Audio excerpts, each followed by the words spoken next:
তুই যে আমাকে ক্ষমা করে দিয়েছিস আমার খুব ভালো লাগছে। ক্ষমা না করে কি করব বল? যেভাবে সবার কাছে নালিশ করেছি।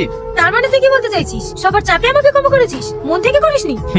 মন থেকে যদি ক্ষমা নাই করতাম তাহলে তোর সঙ্গে এভাবে মিশতাম না। তোকে একটা কথা জিজ্ঞেস করবো টনি, বল। তুই কাউকে ভালোবাসিস? আরে এই কলেজের প্রত্যেকটা ছেলে মেয়ে জানে আমি কাকে ভালোবাসি, আর তুই আমাকে নতুন করে জিজ্ঞেস করছিস? তুই জানিস না? না জানি না, তুই কাকে ভালোবাসিস বল না। এই যে। তুই আংটিকে ভালোবাসিস? আরে না না, আন্টিকে ভালোবাসতে যাবো কেন? আন্টির মালিককে ভালোবাসি। কেমন দেখতে মেয়েটা? জানি না, ওর সঙ্গে শুধু ফোনে আলাপ হয়েছে, এখনো সামনাসামনি দেখিনি। তার মানে না দেখে প্রেম? আচ্ছা মেয়েটা যদি দেখতে খারাপ হয় তাহলে কি করবি? ও যদি দেখতে কুৎসিত হয় না তো আমি ওকেই ভালোবাসি আর ওকেই বিয়ে করব। কিন্তু জানিস সালমা, এই কয়দিন হলো ও আমার ফোন তুলছে না, ফোন সুইচ অফ বলছে। ওর কিছু হয়নি তো?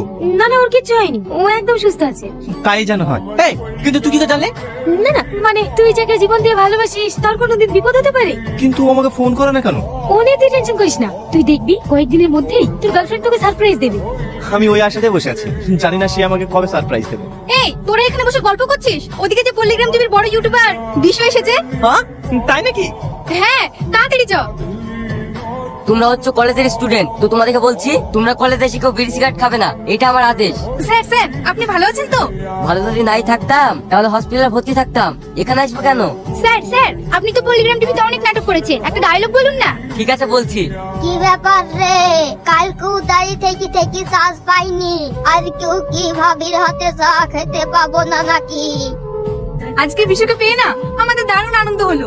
কি রে তোর আনন্দ হয়নি? হয়েছে, কিন্তু কালকে আমার সব থেকে বেশি আনন্দের দিন। কেন রে?